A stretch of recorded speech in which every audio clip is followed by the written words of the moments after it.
There seems to be a pattern when it comes to the characters that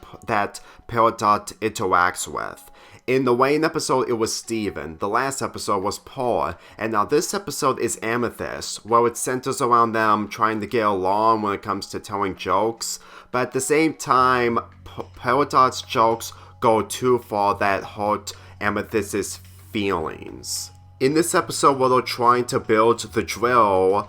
this leads to Steven and Amethyst taking Peridot to the kindergarten in order to get that drill, but this also leads to Peridot making jokes towards Amethyst after they've been making jokes earlier before they went to the kindergarten. This is also the episode where Peridot is using a tape recorder in order to do a log update of her time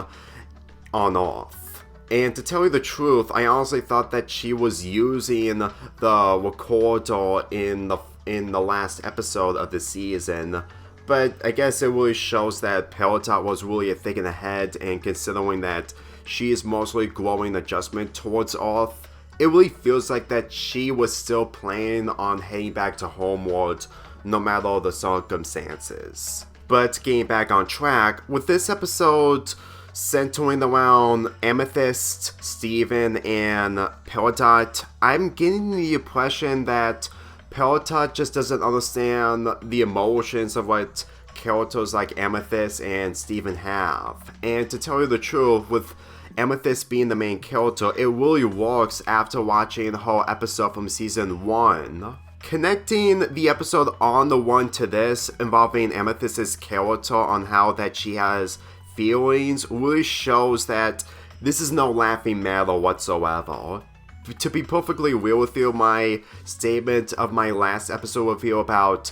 Peridot being racist towards Paul and her possibly being racist towards Amethyst, this is the definition of gem racist, but I'm not trying to be mostly overdramatic or mainly overthinking about the whole gem culture thing. I got a feeling that these types of episodes were mainly designed to have this dynamic between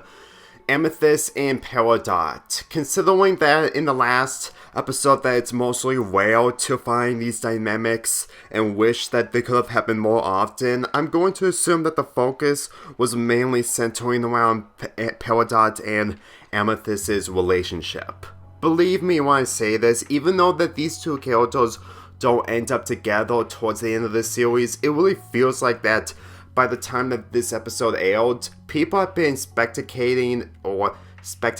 on which person Peridot is going to pair to, and this was before Lapis came back. Granted, I'm not an expert when it comes to shipping from this show, but the way it's executed, it kind of feels like that people were really expecting a lot more when this show was at the peak of its run. I'm being honest that the peak of the show's run was mainly in season 2 and maybe in season 3. Granted, the full season have gained a cult following, but at the same time, it really feels like that they're really going all out when it comes to these characters that people will remember the most when it comes to shipping and of course shipping wars. But if that actually happens when it comes to Amethyst and Peridot being paired together, it will take a different direction. But considering that they won't do much centering around Lapis's character by sleeping at the barn with Peridot, well, not really sleeping but living in the barn with Peridot, then I'm going to assume that they literally wanted to focus on Peridot being her own character, even if it may sacrifice a lot of ideas by having Peridot tag along on missions with the Crystal Gems, but I've always stated that in the last episode review.